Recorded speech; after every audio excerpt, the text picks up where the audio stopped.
The AIDS diagnosis, not the weak, elusive, and quite possibly non-existent HIV virus, was the main cause of death for most AIDS victims of the 1980s and 90s and continues to be the statistically greatest single threat to your health when you have a positive HIV test result. Today we change our focus from obstacle to action. Nature makes no mistakes. God does not play dice. Instead, all of creation springs forth according to a few simple, elegant rules. All of creation, including your body.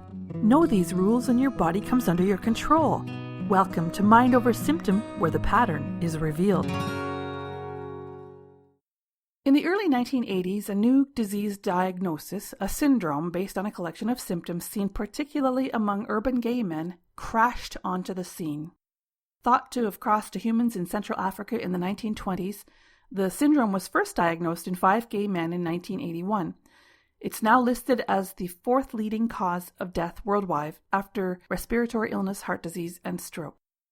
There are a series of symptoms, 26 of them, that are listed as symptoms of AIDS if there's a positive HIV test result to go along with that symptom. If not, they're just serious but normal illnesses that people have had since long before the 1980s. Things like pneumonia, lymphoma, diarrhea, skin cancer. A very low ratio of CD4 cells to the rest of your lymphocytes will also prompt a medical suspicion that you have AIDS. This means that if the ratio of one type of white blood cells to another type of white blood cells is very unusual, plus you have an HIV positive test result, you'll be diagnosed with AIDS. This low CD4 cell count or cell ratio is also part of diabetes, vitiligo, lymphoma, and several other illnesses. So that's why you have to have an HIV positive test result to go with the low CD4 cell count in order to get an official diagnosis of AIDS.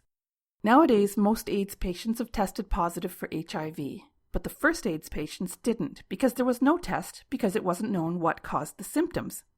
From the outset, it was believed that it was a virus and that it was related to sexual activity. In fact, before the pattern was seen in hemophiliacs, intravenous drug users, and then every demographic, it was actually called gay-related immune deficiency.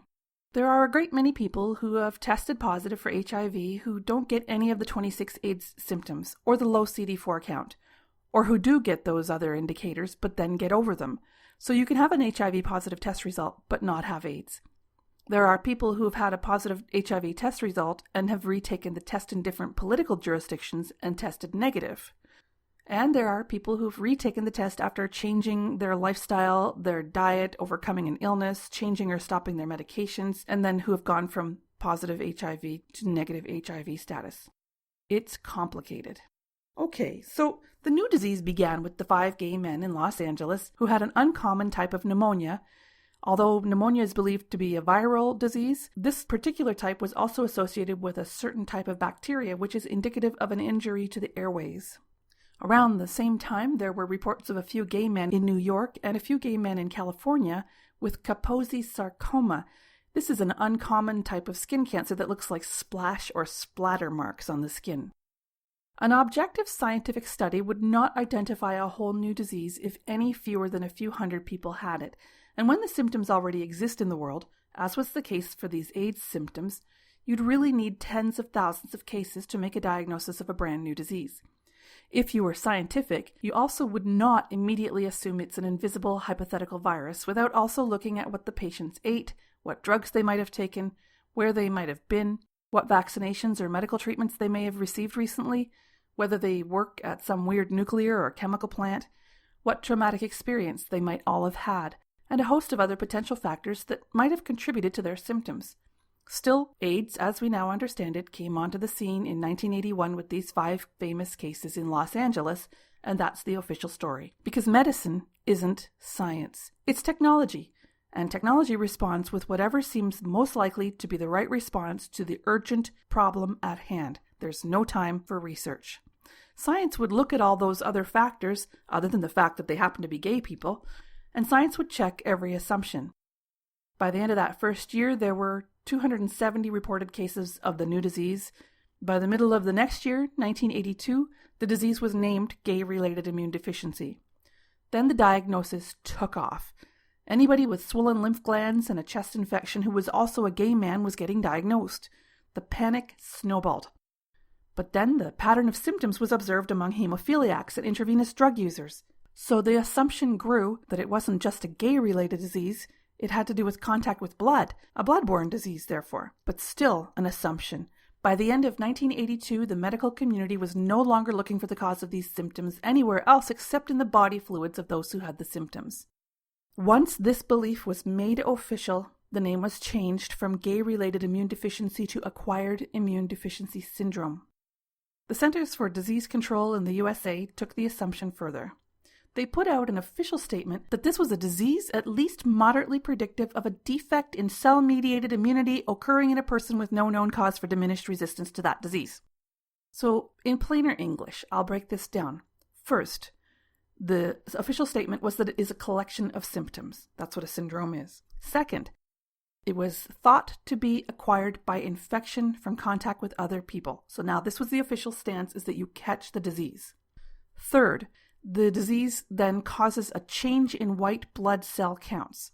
The mechanism by which this happened was not known, but it was assumed that the infection, once acquired, caused this change in the white blood cell counts. Fourth, that change in white blood cell counts was believed to make the person less immune to illness, even though, and this is the fifth component, even though they seem to be pretty healthy, so they shouldn't get sick from things like pneumonia, skin cancer, and so on. But, and here's the sixth and final component, the official decision was to no longer be looking at any factors other than whether they had sex, especially gay sex, or whether they had blood transfusions or injected street drugs. The statement was full of contradictions. Does an intravenous drug user, for example, really have no known cause for diminished resistance to disease? And is no known cause for diminished resistance to disease really adequate to stop looking for a cause for diminished resistance to disease? And isn't it also an assumption that the disease is a consequence of diminished resistance? Couldn't a symptom be a result of having a higher resistance to something? Couldn't a symptom be for a reason? I ask these questions because I'm a scientist. I'm not a healthcare professional. But the medical community did not ask these questions because medicine is technology. It's reactionary. It's not science. In my opinion, the issue should not have been left solely in the hands of the frontline health practitioners who were trying desperately to save people from this gigantic new emergency. But so it was. In 1983, doctors in France, particularly Dr. Montagnier, said that they had discovered a new virus that could be the cause of AIDS. The World Health Organization had its first meeting on the subject. The number of AIDS cases in the USA climbed to 3,064, and 42% of these AIDS patients had already died by the end of 1983. In 1984, the National Cancer Institute in the USA announced that medical doctor Robert Gallo announced he'd found the cause of AIDS, which was a virus believed to be identical to the one found by the Pasteur Institute in France the previous year. The virus that they believed they had both found was said to have 9 specific proteins. Montagnier had isolated one of these proteins. Gallo had isolated another of them. But neither Montagnier nor Gallo, nor anyone since, has actually isolated a virus which has all 9 of the proteins, plus the other official characteristics of the AIDS virus, such as a cone-shaped core, horizontal bodies, and knobs on the surface of the virus. Dr. Gallo's team at the National Cancer Institute had also invented a commercial blood test called the ELISA test to screen for the virus. This new ELISA test is how they discovered the AIDS virus. They didn't see the virus itself, they saw antibodies and assumed that these antibodies were being produced as a reaction to something. That something, of course, being the AIDS virus, or rather 2 of the 9 proteins of the AIDS virus. There were several contradictory assumptions made in devising this test methodology. There were also quite a few protests from scientists and scientific medical researchers because of the failings in Gallo's scientific methodology. But again, Dr. Gallo is a medical doctor, not a scientist. Nevertheless, this was the first commercial blood test, and it was licensed by the American Food and Drug Administration by spring of the next year, 1985. By the end of 1985, every region in the world had reported at least 1 case of AIDS, with 20,303 cases in total, including the famous actor Rock Hudson, who died and left $250,000 to create the American Foundation for AIDS Research, and who brought the disease into mainstream awareness. By now, heterosexual, non-drug-using, non-hemophiliac men and women were getting diagnosed. In 1986, despite not yet having been isolated and characterized, That is, despite the 9-protein hypothetical virus never having actually been found, the name of the virus was officially changed to HIV, Human Immunodeficiency Virus, by the International Committee on the Taxonomy of Viruses. In 1987, when over 80% of AIDS diagnoses were still being made in the USA, the American Food and Drug Administration approved the drug zidovudine, more commonly known as azidothymidine or AZT, as a treatment for HIV. This medication had already existed for a couple of decades, a rejected cancer drug. The manufacturer, an American company called Burroughs Wellcome, which is now part of GlaxoSmithKline, set the price of the drug at about $10,000 per patient per year, completely out of the reach of most AIDS patients, and stimulating even more questioning of the official HIV/AIDS story, now from political and human rights groups as well. The drug AZT was developed to try to interfere with cancer cell reproduction by interrupting how RNA turns into DNA. DNA is the genetic material in our cells which tells our cells how to make copies of themselves, while RNA is the genetic material in mitochondria, which are little organelles inside each cell. They are responsible for energy production, for converting energy from stored sugar into usable energy as heat or movement, and so on. RNA is the genetic material that tells mitochondria how to make copies of themselves. RNA is also the genetic material inside retroviruses, of which HIV is thought to be a type. Side effects of AZT? Well, the adverse effects of zidovudine are the same as chemotherapy, that is, nausea, dizziness, losing your hair, exhaustion. But also, the adverse effects of AZT are difficult to distinguish from the symptomatology observed during the clinical course of AIDS. Here's a quote from drugs.com, a medical site that summarizes the indications and contraindications of drugs from the manufacturer's leaflets. Quote, many of the side effects associated with nucleoside reverse transcriptase inhibitor therapy, such as myopathy, that means muscle wasting, pancreatitis, liver failure, and lactic acidosis, are attributed to their intended toxic effect on mitochondria, or at least on RNA, which causes decreased mitochondrial energy-producing capacity. End quote. In other words, it's supposed to affect the RNA of the retrovirus, but apparently it affects the RNA everywhere in your body. Go figure. Now, HIV has still never been seen, ever. By 1997, after trying for 13 years, researchers announced that they'd tried everything but could not isolate and purify that virus out in order to clearly identify it as the HIV virus with the characteristics that it needs to have in order to be the cause of AIDS, or at least be what's being found on that HIV test. So, to this day, HIV is still hypothetical. It's only the antibodies noted in the allergy tests which give a positive HIV test result. And the allergy test is a test to see if your body fluids react to a stranger's smegma. That is, if you have a reaction to the sexual secretions of a strange male who's not been circumcised, you're going to test positive for HIV. Not surprisingly, everyone's allergic to the sexual secretions of a strange male. So, for the AIDS ELISA test, your blood sample is diluted. A lot. And thus, only people who are especially sensitive will test positive, which is anybody with an unresolved infidelity conflict or sexual attack conflict. And even this is changeable. You can test positive for HIV in one jurisdiction and then go to another country and test negative. Or you can lie on the questionnaire and say that you're a straight, circumcised, non-drug-using virgin who's never been to a tropical country, and your results will be interpreted differently than if you say you're a gay drug user who likes to hang out in Haiti. So there are a lot of gray areas because the test results are interpreted. After 1995, the illness settled way down in Europe, Asia, and the Americas, where many people who test positive for HIV do not develop AIDS symptoms and never have. Fewer than 1% of deaths in the Americas and Europe are now attributed to AIDS, and those deaths are overwhelmingly among younger people, especially among gay, black, and or drug-using younger people. But in the 1980s, the diagnosis also exploded across Africa, where unfortunately it's still a raging epidemic. Although it started declining a bit in the last decade, AIDS is still such a huge cause of death in sub-Saharan Africa that it's pulled global death statistics up, so that AIDS is the 4th listed cause of death worldwide and the number 1 listed cause of death across Africa. Now, all that stuff I just said for the past maybe 18 or so minutes is just the official story of HIV/AIDS. The story that this virus jumped into humans in Africa maybe 100 years ago, gestated for a few decades, then exploded among gay men in America, then went around the world, especially back to Africa, where it remains a huge problem, while having settled down a lot everywhere else. And the science on which the official story is based is extraordinarily shaky.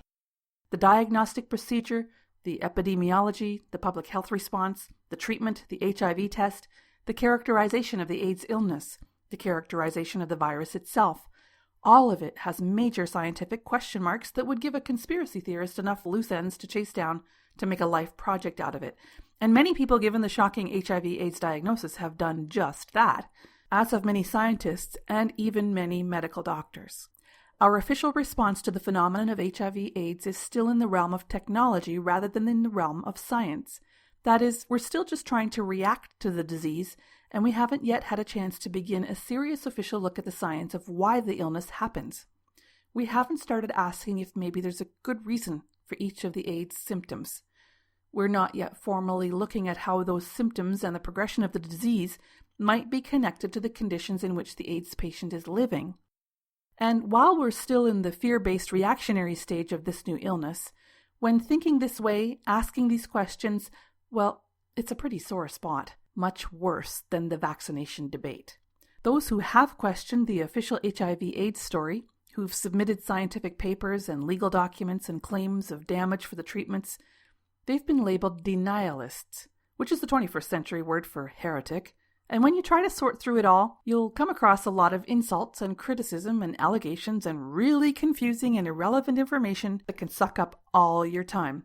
And this can continue for ages without you ever seeing a single bit of information that actually shows you how HIV causes AIDS, because nobody really knows how that works.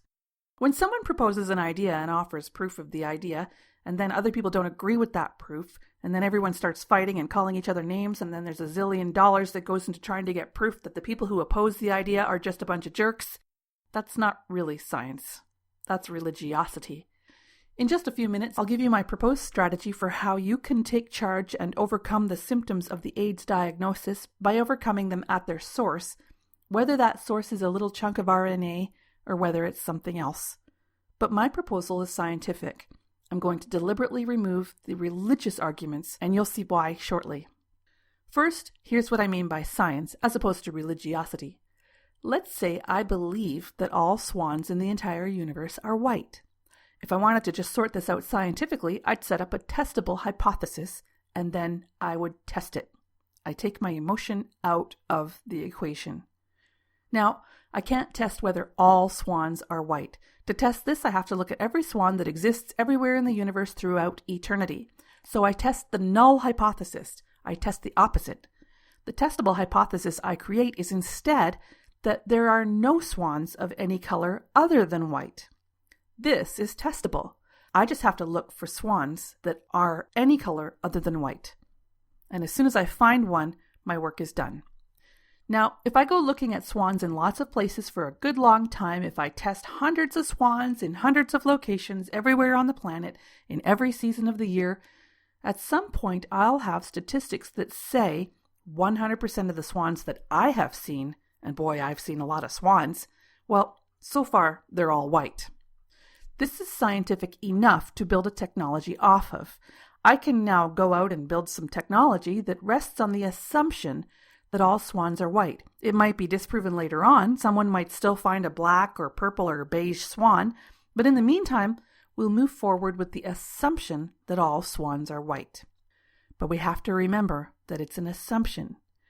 The HIV/AIDS debate is not scientific like this. It's a religious debate, and by religious I mean it's based on dogma, unquestioned belief that when threatened with facts provokes a rejection of the facts rather than a rejection of the belief, or even a questioning of the belief. For example, the HIV/AIDS debate says HIV causes AIDS, and then when there's a case of someone having AIDS symptoms but not having HIV, we call the symptom pneumonia or lymphoma or skin cancer or liver cancer or celiac disease, but we don't call it AIDS. And that's a logical fallacy called special pleading, where we move the goalposts or create an exception when our claim is shown to be false. People do this when it's easier to make up a more elaborate story than it is to admit to being wrong. The HIV/AIDS debate says HIV causes AIDS, and then when someone asks, but how does that happen?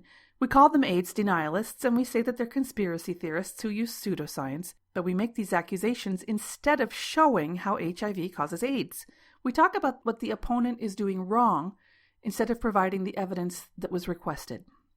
This is a logical fallacy called ad hominem, in which we attack the person making the argument rather than attacking their argument. It's also called tu quoque when we respond to criticism as though it's a personal attack and then criticize the other person in a sort of self-defense maneuver. But that's not logical. That doesn't support the premise. It's also a logical fallacy called straw man, in which we misrepresent others' arguments and then attack our version, our interpretation of what they're saying, and it could be quite different from what they're actually saying. Whatever the case, whether the person inquiring how does HIV cause AIDS is right or wrong, whether they're a bad person or a good person, it still doesn't show how HIV causes AIDS. The HIV/AIDS debate says HIV causes AIDS and then supports this premise by saying that the scientific consensus is that the evidence showing HIV to be the cause of AIDS is conclusive. And this is actually the biggest indication of all that it's a religious debate, a debate of dogma rather than a scientific examination of facts, because science is never, ever based on consensus by definition. Technology, absolutely. Science, no. Consensus is general agreement of belief. Science, by definition, is testing, trying to falsify beliefs. To say that consensus proves that HIV causes AIDS is a logical fallacy called bandwagoning, in which we appeal to popularity as an attempted form of validation. But how popular a belief is has no relationship whatsoever to whether it's true or not. If lots of people sharing a belief proved that a belief was true, then we'd have no need for science in the first place because, as everyone has known for thousands of years, money makes the world go round, the earth is the center of the universe, and might makes right. Science is not democratic. So the HIV/AIDS debate is mostly a big slap fight about whether HIV exists and whether it causes AIDS and whether HIV denialists are big poopy heads and on and on and on, and none of it does anything to help sick people get better. What if we just set aside the debate? We'd end up not being able to use 97% of what's on the internet about HIV/AIDS. But most people who come in contact with the AIDS virus don't get the disease. It's supposedly a very weak, low transmissibility disease, so how it manages to kill people so violently is a giant mystery. What if we just forget about HIV then, since it's so poorly understood, and since even its relationship to the AIDS symptoms is so poorly understood? Is the real motivation to prove whether HIV causes AIDS, or is the goal to be healthy, to feel good, to live a nice, long life? And is that possible if you've got an AIDS diagnosis? Every symptom of AIDS, like every symptom of any illness, always begins with a biological conflict. That is a brain-mediated response to a traumatic stress experience. So there's a potential solution to AIDS, but the solution lies in resolving the biological conflicts which have created the collection of symptoms in the first place. And that may not be so easy, because when you have a diagnosis of AIDS, the diagnosis itself is a horrific biological conflict.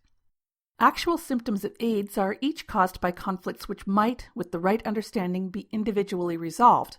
But the shock of an AIDS diagnosis followed by the heavy physical burden of strong chemotherapy drugs, in addition to the symptom that triggered the diagnosis in the first place, all of that has, it's sent a great many people to their graves already.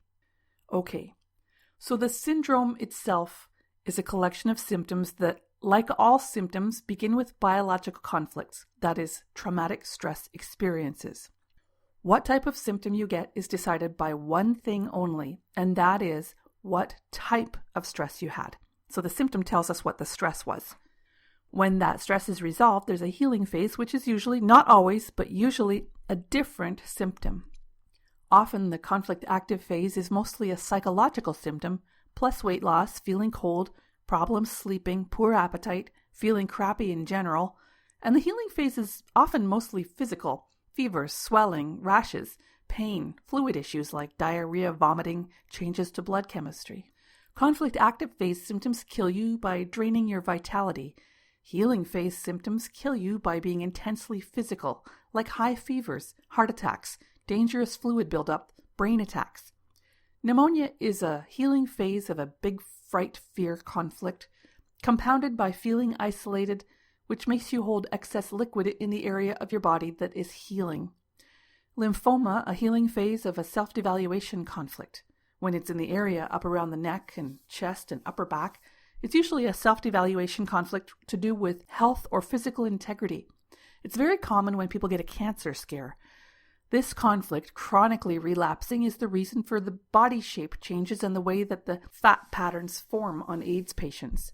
If you feel isolated and abandoned, you will also get enormous swellings in the lymph tissue that break open into painful skin lesions. Changes to lymphocyte levels, those low CD4 ratios, are part of the healing phase of a constantly relapsing self-devaluation conflict. This can also be triggered by use of amyl or butyl nitrite drugs, also known as poppers, a very commonly used drug in the American gay nightclub scene in the 80s. Kaposi's sarcoma, like all skin cancer, is an active conflict response to a trauma of feeling attacked, a physical attack against the body. If you look at Kaposi's sarcoma, it looks like splash or splatter marks on the skin. It happens when you feel that your body has been attacked by a toxic liquid or touched by a poisonous substance, such as toxic blood or body fluid. Wasting is loss of vitality when your muscles deteriorate. Every powerful active conflict will produce a full body metabolic response, and in the active phase we lose weight as our body is in an emergency state. Wasting is also a symptom of an active self-devaluation conflict, and it's also a concern in tuberculosis infection, which is a healing phase, as the body has extreme need for protein and other nutritional support. This is one of the main threats of tuberculosis infection because eventually your body will just shut down from sheer lack of energy. Diarrhea, liver problems, tuberculosis outside of the lungs, candida and salmonella of the blood, all these relate to problems of the digestive tract, which responds to starvation and resentful anger. That is, anger and frustration about your lot in life.